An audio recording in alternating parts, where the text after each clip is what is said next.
India টুডেতে কলকাতার law college, দক্ষিণ Kolkata law college, এবং সেখানে যে ভয়ঙ্কর গণধর্ষণের ঘটনা ঘটেছে তার উপরে একটি প্যানেল ডিসকাশন ছিল।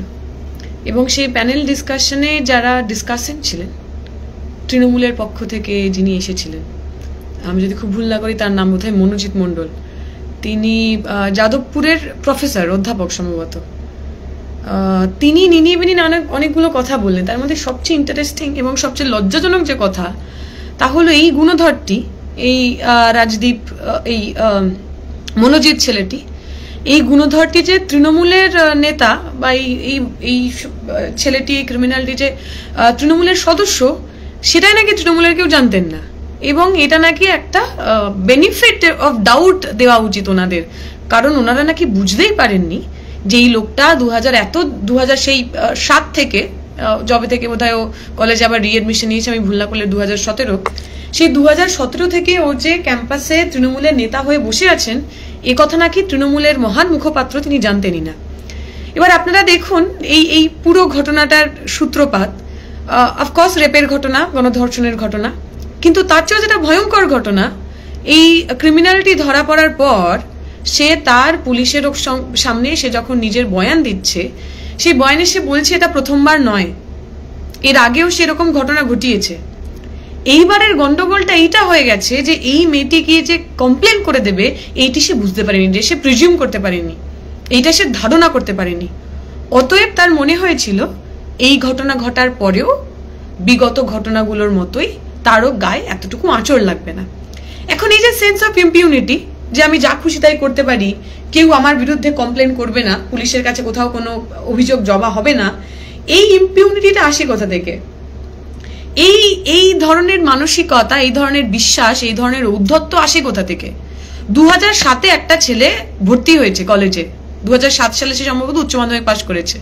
আমি 2010 সালে পরীক্ষায় পাশ করে আমি কলেজে ভর্তি হয়েছিলাম। 2013-এর মধ্যে আমার কলেজের পাঠ চুকে গেছে। 2007-এ উচ্চ মাধ্যমিক পাশ করা একটা ছেলে 2017 সালে আগের কোর্স থেকে ড্রপ আউট হওয়ার পর আবার অ্যাডমিশন নেয় কিভাবে? কার অঙ্গুলি হেলনে? কোন পলিটিক্যাল পার্টির দাদাদের মাথার ওপর হাত থাকায়? 2022-এ সে অ্যাপারেন্টলি পড়াশোনা শেষ করেছে। 2022-এ পড়াশোনা শেষ করার পরে ওই কলেজের বিভিন্ন কাজে, ওই কলেজের বিভিন্ন অনুষ্ঠানে সে অ্যাজ আ অর্গানাইজার উপস্থিত থাকে কিভাবে? কিসের বলবুতায় বলে, মানে কিসে বলিয়ান হয়ে? সে ওই কলেজের ছাত্র, সেই ওই কলেজের শিক্ষক, সেই ওই কলেজের কর্মচারী, সেই ওই কলেজের কোন রকম অ্যাডমিনিস্ট্রেটিভ কোন রকম পদের মধ্যে সে রয়েছে। তাহলে কোন জাদু বলে 2022-এ পাস আউট হয়ে যাওয়া একটি ছেলে এই 2025 সাল পর্যন্ত বিভিন্নভাবে কলেজের মধ্যে যুক্ত রয়েছেন, সংগঠনের মধ্যে যুক্ত রয়েছেন? যারা বলছেন টিএমসিপির সঙ্গে তার কোথাও কোনো সম্পর্ক নেই, তাহলে দিনের পর দিন তৃণমূল ছাত্র পরিষদের নেতা হিসাবে নিজেকে পরিচয় দিয়ে তিনি যখন বক্তব্য রেখেছেন, বিভিন্ন তৃণমূল নেতার সঙ্গে ফটো তুলেছেন, তখন পর্যন্ত তৃণমূলের নেতারা কি চোখ বন্ধ করেছিলেন? আপনারা জানেন এই ঘটনার কিছুদিন আগে এই ছেলেটিকে ওখানে অস্থায়ী কর্মচারী হিসাবে কন্ট্রাকচুয়ালি তাকে নাকি জায়গা করে দেওয়া হয়েছে কলেজের ভিতরে। আমরা জানি পশ্চিমবঙ্গের বুকে এখন চাকরি পাওয়াটা একটা মানে একটা দুর্লভ বিষয়। বাঘের দুধ তবু পাওয়া যাবে, কিন্তু পশ্চিমবঙ্গে একটা ফেয়ার ফ্রি সরকারি চাকরি 2011 সালের পর থেকে মানুষ শান্তিভাবে পেতে পারেননি। 26,000 শিক্ষকের চাকরি যা আমাদের চোখের সামনে জল জল করছে।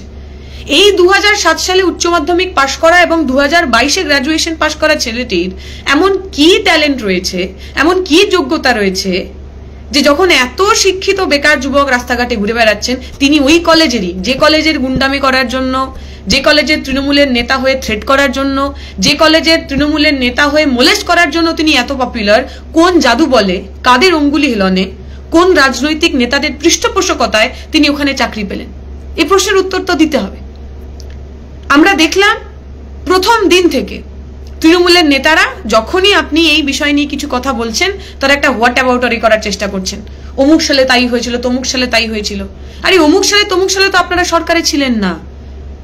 2011 সালের আগে যদি কোনো ঘটনা হয়ে থাকে, তার জন্য পশ্চিমবঙ্গের বামপন্থী সরকার, বামফ্রন্টের সরকার, তারা অ্যাকাউন্টেবল। প্রশ্ন করতে পারেন আপনি। সেই প্রশ্নের সদুত্তর মানুষের মনে হয়েছে তারা দিতে পারেননি বলেই 11 সালে তাদেরকে ভোটে হারিয়ে আপনাদের ভোটে জিতিয়েছে। তাহলে 2011 সালের পর থেকে যদি কোথাও কোনো গন্ডগোল হয়, সেই প্রশ্নগুলো আমরা কাকে করব? আপনাদেরই তো করব। উত্তরপ্রদেশে বিজেপি কি করছে সেই প্রশ্ন আমরা বিজেপিকে করব, উত্তরপ্রদেশের মানুষ করবেন। কিন্তু সেই প্রশ্নকে সামনে রেখে তৃণমূল পশ্চিমবঙ্গে কি করছে সেটাকে তো সেকেন্ডারি করে দেওয়া যায় না। পশ্চিমবঙ্গে তৃণমূলের গন্ডগোলের দায় তো পশ্চিমবঙ্গের তৃণমূলের নেতাদেরই। আপনারা সরকারে রয়েছেন, আপনাদের দুই বর্ষীয়ান নেতা কল্যাণ ব্যানার্জি এবং মদন মিত্র তারা বলছেন, তারা একেবারে সরাসরি ভিকটিম ব্লেমিং এর জায়গায় চলে গেলেন যে মেয়েটির ওখানে যাওয়ার দরকার কি ছিল। কল্যাণ ব্যানার্জি এক ধাপ এগিয়ে বললেন যে নাকি বন্ধু আর বান্ধবীর মানে গার্লফ্রেন্ড বয়ফ্রেন্ডের মধ্যেকার সমস্যা, সেখানে সরকার কি করবে। তবে এটা প্রথমবার নয়, কাকলি ঘোষ দস্তিদার ওই সুজেট জর্ডনের সময় তো বলেছিলেন, সুজেট জর্ডন গ্যাংরেপের পর তিনি বলেছিলেন এটা কাস্টমার আর যিনি দেহ ব্যবসায়ী তার মধ্যেকার গন্ডগোল, তার মধ্যেকার বচসা, এখানে সরকারের কিছু করার নেই। তাহলে সেই এক ট্র্যাডিশন, ভিকটিম ব্লেমিং এর সেই ট্র্যাডিশন কন্টিনিউয়াস চলে যাচ্ছে। এবং যারা অনেকে এখন তৃণমূলের যারা অ্যাপোলজিস্ট আর কি, যারা তৃণমূলের জন্য প্রতিদিন লেখালেখি করেন, মাস মাইনে পান, টাকা পান, যাদের চেহারাগুলো দেখলে বুদ্ধিজীবী মনে হয়, এই সমস্ত মানুষগুলো যে এই কন্টিনিউয়াস বলে যেতে চাইছেন যে হ্যাঁ গন্ডগোল হয়েছে কিন্তু মমতা ব্যানার্জি ভালো। আমি আপনাদের মনে করব, হাঁসখালির ঘটনার পর মমতা ব্যানার্জি বলেননি নাবালিকা মেয়েটির খুন ধর্ষণের ঘটনার পর যে মেয়েটার আদৌ ধর্ষণ হয়েছে কিনা, মেয়েটার অ্যাফেয়ার ছিল কিনা, মেয়েটা প্রেগনেন্ট হয়ে গেছিল কিনা, সেগুলো আমাদের দেখা উচিত। তাই আপনারা যারা বুদ্ধিমান হয়ে মমতা ব্যানার্জির হয়ে তৃণমূলের হয়ে ব্যাটিং করছেন, আমি আপনাদের প্রশ্ন করছি কাদের হয়ে ব্যাটিং করছেন। এখন তো বোঝা গেল যে মেয়েটি ধর্ষিত হলো সে মেয়েটি সিপিএম করে না, বিরোধী দলের লোক নয়। তামান্না মরে গেলে আপনাদের কিছু যায় আসে না, আমরা জানি। তামান্না একটা বাচ্চা মেয়ে, গরিব মেয়ে, মুসলমান মেয়ে, ওর বাবা পরিযায়ী শ্রমিক, ওর বাবা সিপিএম এর ভোট দেয়, সুতরাং ও মরে গেলে আপনাদের কিছু হয় না, আপনাদের কিছু মনে হয় না, আমরা জানি, আমরা বুঝি। কিন্তু এই যে মেয়েটি ধর্ষিত হলো সেটা তৃণমূলের লোক। তৃণমূল এখন এমন একটা ক্যান্সারে পরিণত হয়েছে যেখানে তৃণমূল সমর্থক, তৃণমূল কর্মীরা পর্যন্ত সুরক্ষিত নয়। কাদের হয়ে ব্যাটিং করছেন, কাদের মাথায় ছাতা ধরছেন, নানা ধরনের কথাবার্তা, এই সমস্ত বিভিন্ন বিবেক তারা সব জেগে উঠেছেন ভাষা নিয়ে, ভাষা বিজ্ঞান নিয়ে, ভাষার শালীনতা নিয়ে। আমি তো বলছি মানে মীনাক্ষীদি অপরাধ করে ফেলেছেন। মীনাক্ষীদির ওই যা শব্দ বন্ধনী ব্যবহার করেছেন ওটা ব্যবহার করা উচিত হয়নি, বরং বলা উচিত ছিল একটা 9 বছরের, একটা 11 বছরের মেয়ে খুন, ধর্ষণ, এই সমস্ত এতগুলো ঘটনার পর ওনার বলা উচিত ছিল যে তৃণমূল যারা করেন তারা আসলে মহাত্মা গান্ধীর বংশধর, তারা মহান সব পুরুষদের বংশধর, তারা একদম মহামানব, এইটা বলা উচিত ছিল। এইটা না বলে মীনাক্ষীদি খুবই ভয়ঙ্কর একটা অপরাধ করে ফেলেছে। পশ্চিমবঙ্গের বুকে, বাংলার বুকে সাধারণ মানুষ, সে তামান্না হতে পারে, সে অভয়া হতে পারে, সে তিলোত্তমা হতে পারে, সেই ল কলেজের ছোট্ট মেয়েটি হতে পারে, যতদিন পর্যন্ত তৃণমূলের লোকেরা, তৃণমূলের নেতারা, তৃণমূলের মন্ত্রীরা পশ্চিমবঙ্গের শাসন ব্যবস্থায় থাকবেন, ততদিন পর্যন্ত কোনো সাধারণ মানুষ তারা সেফ নন, তারা সুরক্ষিত নন। এই কথাটা বোঝার সময় হয়েছে। যারা মনে করছেন মমতা ব্যানার্জি ভাতা দিচ্ছেন, মমতা ব্যানার্জি ধর্মনিরপেক্ষতার কথা বলছেন, মমতা ব্যানার্জি থাকলে হয়তো আমি আপনি ভালো থাকবো, তারা প্রত্যেকে একটু চোখ খুলে দেখুন।